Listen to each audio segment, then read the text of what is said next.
Amis, internautes, frères et sœurs, je vous adresse mes salutations fraternelles. Que le nom de notre Seigneur Jésus soit béni, parce que nous avons multiples sujets de le bénir en ce matin, ne serait-ce que la vie qu'il nous accorde en cet instant. C'est pour nous un sujet de donner encore toute la gloire à celui qui vit à jamais, notre bien-aimé et sauveur Jésus-Christ.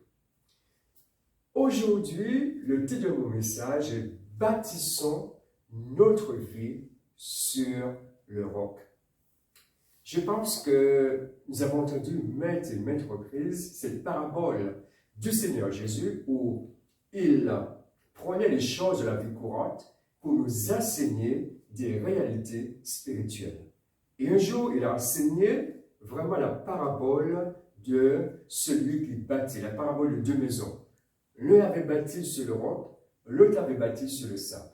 Et nous allons voir ensemble, eh bien, qu'est-ce que cela peut vouloir dire aussi pour nous chrétiens d'aujourd'hui. Bâtir sur le roc ou bâtir sur le sable. Et comme il est important d'examiner la parole de Dieu, nous allons ouvrir notre Bible et examiner ce que le Seigneur va nous dire dans le livre de Matthieu au chapitre 7, au verset 24 à 26. Alors, Matthieu chapitre 7, verset 24 à 26, nous dit ceci. « C'est pourquoi, quiconque entend ces paroles que je dis et les met en pratique sera semblable à un homme prudent qui a bâti sa maison sur le roc. La pluie est tombée, les torrents sont venus, les vents ont soufflé et se sont jetés contre cette maison. Elle n'est point tombée, parce qu'elle était fondée sur le roc. Mais quiconque entend ces paroles que je dis, et ne met pas en pratique, sera semblable à un homme insensé qui a bâti sa maison sur le sable. » Donc nous voyons une parabole du Seigneur Jésus. Donc il y a deux constructions, celui qui bâtit sur le sable et celui qui bâtit sur le roc. Nous voyons que tout homme, tel qu'il soit, de n'importe quel pays qu'il vit, eh bien, est un bâtisseur, un constructeur. Un bâtisseur de quoi? Mais de sa propre vie, de sa destinée, de son avenir éternel. Et la base, le Seigneur Jésus dit, c'est le sable ou le roc. Qu'est-ce que cela peut vouloir dire? Bâtir sur le sable. Bâtir sur le sable, c'est bâtir sur des réalités éphémères, l'argent, le succès, la réputation, la prospérité et que sais-je encore. C'était un peu comme cette parabole que nous avons aussi entendue, l'homme riche et le pauvre Lazare. Le riche, il avait bâti sur quelque chose d'éphémère. Et chaque jour, il menait joyeuse et bouillante vie. C'était la fête sur la fête. C'était vraiment des choses éphémères, des convoitises. Il était insouciant, les plaisirs de la vie, il passait de plaisir en plaisir. Mais un jour, il est mort, ainsi que Lazare. Et nous connaissons un peu la destinée de chacun. Mais bâtir sur le sable, c'est ainsi, bâtir sur des réalités éphémères. Bâtir sur le sable, c'est aussi avoir une apparence de piété. Mais il n'y a pas de vie avec celui qui est mort pour nos péchés, à savoir Jésus-Christ. Il n'y a pas de véritablement de relation avec le Christ ressuscité. On a entendu parler de lui, on a lu ses paroles, mais il n'y a pas de connexion. Il n'y a pas de vie qui passe, c'est simplement, cela reste dans, eh bien, d'une manière théorique. On connaît Dieu, on a entendu parler, parfois par ses parents, par les grands-parents, etc. Mais cela reste bien loin, c'est un Jésus lointain. On sait bien des choses sur lui, on sait qu'il est ressuscité, on sait qu'il est vivant, mais parler de lui même avec ses collègues, avec ses amis, eh bien, tout de suite, le visage change. On a vu le passer à un autre sujet. Parce que c'est comme quelque chose qui nous dérange. On a même honte de lui. C'est du formalisme. C'est du religieux. Et il n'y a aucune relation profonde avec celui qui est mort pour nos péchés. Aujourd'hui, il ne s'agit pas de ressembler à un chrétien. C'est, vous savez, quand il n'y a pas de relation profonde, c'est de la contrefaçon spirituelle. Et je voulais juste lire cette étude de l'Union européenne pour la propriété intellectuelle. Parce qu'il y a un jour, justement, une journée qui est consacrée, une journée mondiale qui est consacrée à la contrefaçon. Je vais vous lire un peu ce que cette étude fait ressortir. La contrefaçon. Ce fléau coûterait près de 60 milliards d'euros chaque année aux secteurs clés les plus concernés. La maroquinerie, l'habillement, les chaussures, les jouets, etc. Ces derniers perdraient de leur vente à raison de la présence de ces produits contrefaits sur le marché.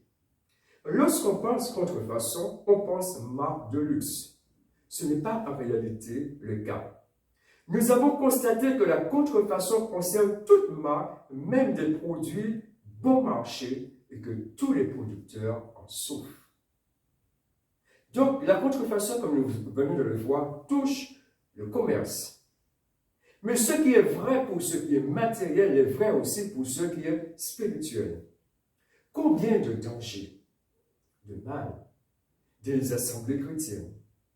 Il est temps pour nous, qui disons que nous sommes disciples de Christ, d'être vraiment des chrétiens authentiques, des chrétiens vrais, qui bâtissent jour après jour sur le roc. Mais on pourrait se poser la question, mais comment être des chrétiens authentiques? Simplement écouter et obéir à l'enseignement de Jésus. Voyons encore ce qu'il va nous dire. Voyons encore ce que le Seigneur va nous dire dans le livre de Jean, au chapitre 10, versets 27 à 30. Mes brebis entendent ma voix. Je les connais et elles me suivent. Je leur donne la vie éternelle et elles ne périront jamais. Et personne ne les ravira de ma main. Mon Père qui me les a donnés est plus grand que tous. Et personne ne peut les ravir de la main de mon Père. Moi et le Père, nous sommes un. Amen. Amen. Donc il est dit, Jésus lui-même a dit, mes brebis entendent ma voix. Je les connais et elles me suivent. Un chrétien vrai, et ce que nous voulons être, je pense, nous voulons être des chrétiens authentiques, des chrétiens vrais, des chrétiens qui sont agréés par le Maître, à savoir Jésus. Eh bien, il nous faut écouter la voix du bon berger. La voix, c'est quelque chose d'unique. Humainement parlant, on n'a pas besoin parfois de la présence de quelqu'un. Il suffit d'entendre la voix, on sait de qui il s'agit. La voix véhicule vraiment les pensées de l'homme physique. Mais derrière la voix, il y a une personne avec son caractère, sa façon de faire. Il y a toute sa personnalité. Regardons quand Ève et Adam, quand ils ont écouté aussi une voix. Ils ont écouté une voix qui s'était révoltée contre Dieu. Conséquence. Eux-mêmes aussi sont venus des rebelles. La voix de l'adversaire, elle ne s'est pas tue après que Adam et Ève aient péché. Non. Pour toutes les générations, à chaque époque, elle se fait encore entendre. Et on pourrait résumer ainsi, cette voix, Dieu a-t-il réellement dit? Et aujourd'hui encore, cette voix retentit, cette voix fait écho. Dieu a-t-il réellement dit telle chose? Donc, pour toutes les générations, la voix de l'ennemi se fait entendre. Elle peut s'emparer des hommes les scientifiques les plus éminents. On a entendu parler de Darwin avec sa théorie de l'évolution. Mais elle se fait aussi entendre la voix de l'ennemi dans le domaine religieux.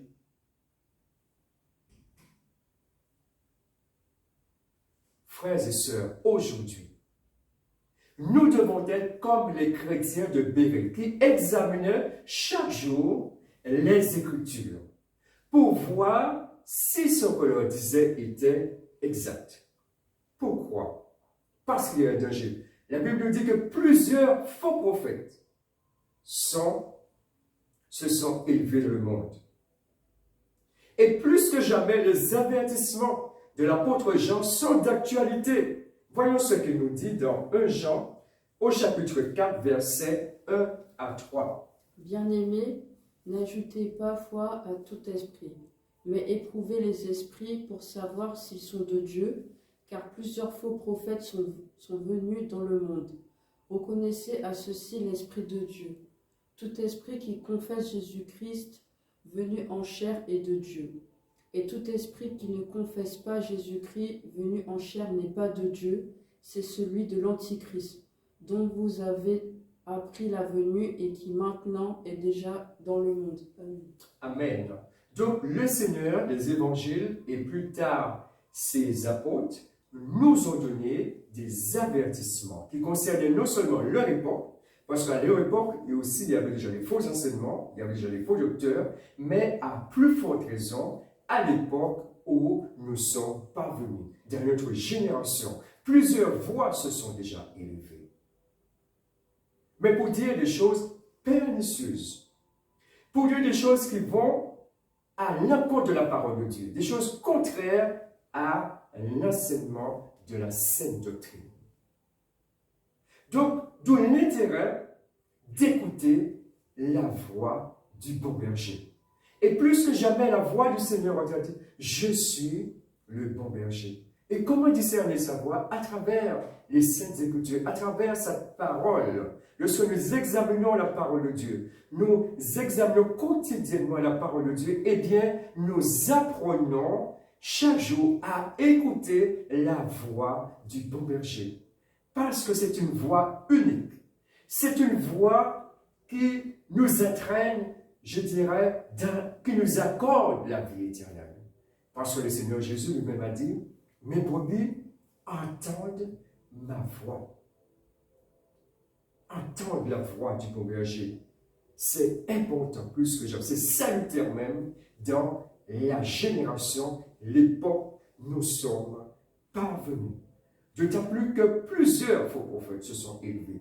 Il y a une forme de séduction spirituelle. Mais regardons, écoutons la voix de notre berger, à savoir Jésus-Christ, qui nous donne la vie. Et Jésus a dit, je les connais. Nous ne sommes pas simplement une personnalité avec un caractère, nous ne sommes pas simplement ça, nous ne sommes pas un matricule, nous ne sommes pas un numéro, mais Jésus nous dit qu'il nous connaît. Il connaît notre nom. Il connaît ce qui nous préoccupe. Il connaît nos projets. Il connaît nos aspirations. Je les connais.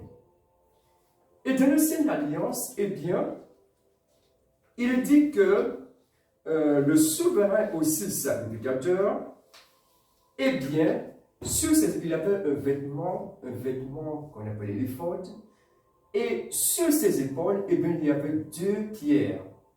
Et sur ces pierres, eh bien, il y avait le nom des 12 tribus d'Israël. Mais derrière chaque tribu, je veux bien croire il portait le nom de chaque Israélite. Et maintenant, aujourd'hui, nous avons en notre Seigneur Jésus un souverain sacrificateur qui nous connaît par notre nom et qui a traversé de la Bible les cieux avec son propre sang. Dans l'Ancienne Alliance, c'est bien, ils avaient besoin de tuer des animaux et une fois l'an, comme dit la parole, eh bien, le souverain sacrificateur allait le lieu très saint. Mais maintenant, le Seigneur, par son propre sang, eh bien, il nous donne la vie. Et c'est cela qu'il a dit, mes brebis entendent ma voix. Je les connais et je leur donne la vie éternelle. Il n'y a pas d'autre source de vie que le Seigneur Jésus.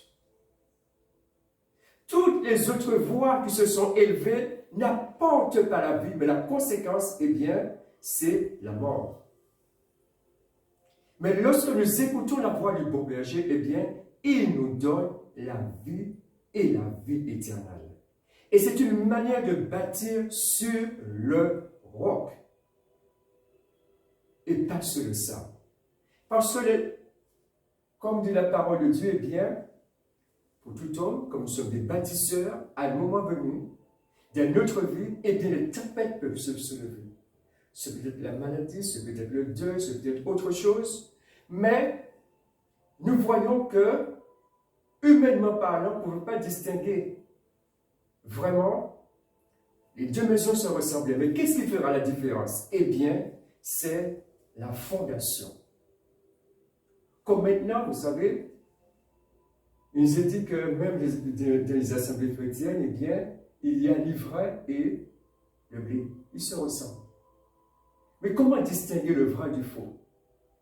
Je pense que c'est la fondation. Sur quelle fondation nous avons bâti notre vie?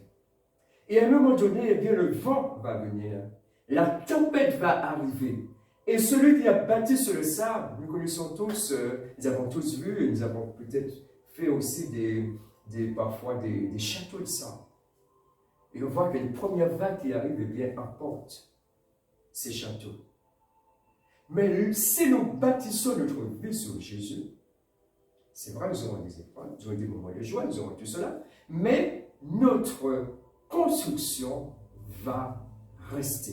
Parce qu'elle est bâtie sur quelque chose de solide, sur une base qui ne peut changer, sur une base qui est éternelle, qui est Jésus-Christ, qui est la parole de Dieu. Donc, bâtissons notre vie sur le roc. Examinons, comme les chrétiens libérés, nos enseignements. Est-ce que cela colle avec ce que Dieu dit? Est-ce qu'il n'y a pas déjà des dérives? Et il est temps pour moi, pour vous, de retourner à la fondation, de retourner aux enseignements de notre Seigneur Jésus-Christ et de ses saints apôtres, qui ont bâti, parce que l'Église du Seigneur est bâtie sur le fondement des apôtres et des prophètes. Et Jésus-Christ lui-même est la pierre angulaire. Il est d'une importance cruciale aujourd'hui d'examiner sur quoi nous sommes bâtis. C'est salutaire parce que notre avenir éternel en dépend. Il est temps d'examiner vraiment sur quelle base, qui nous croyons réellement, en quoi nous avons la foi réellement. Est-ce en Jésus ou est-ce dans les choses éphémères de ce monde? Donc, c'est à nous de voir sur quoi nous sommes bâtis, afin d'être sages et d'être agréables à Dieu. Et de ne pas ressembler vraiment à cet homme, ce riche, qui avait bâti sur tout ce qui était éphémère. Mais nous savons la destinée finale. Ce n'est pas tellement les richesses, parce que Dieu n'est pas contre la richesse, mais plutôt le fait qu'il se confiait dans les richesses éphémères. Et nous connaissons sa destinée. Mais nous avons encore le temps aujourd'hui, parce que Dieu nous a donné la vie. Nous respirons, donc nous avons encore la possibilité de faire les bons choix. Mais des choix salutaires. Des choix où nous serons agréables à Dieu. Où nous allons recevoir vraiment cet agrément du Maître. Donc, bâtissons sur le roc de la parole de Dieu. Et les tempêtes peuvent venir.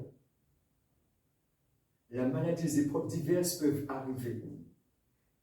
Mais cette construction restera s'il est bâti sur le roc de la parole de Dieu. Et n'oublions jamais que notre Maître, notre Seigneur, il a dit qu'il est doux et humble de cœur, qu'il nous aime de l'amour éternel. On va voir cela dans Romains au chapitre 8, versets 35 à 39. Qui nous séparera de l'amour de Christ?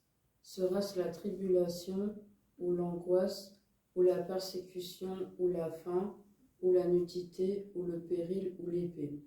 Selon qu'il est écrit, c'est à cause de toi qu'on nous met à mort tout le jour, qu'on nous regarde comme des brebis destinées à la boucherie. Mais dans toutes ces choses, nous sommes plus que vainqueurs par celui qui nous a aimés. Car j'ai l'assurance que ni la mort, ni la vie, ni les anges, ni les dominations, ni les choses présentes, ni les choses à venir, ni les puissances, ni la hauteur, ni la profondeur, ni aucune autre créature ne pourra nous séparer de l'amour de Dieu manifesté en Jésus-Christ, notre Seigneur. Amen. Amen. Donc nous avons l'assurance déjà, cette assurance que non seulement Jésus nous invite à écouter sa voix, mais l'assurance que nous avons un Dieu qui nous aime.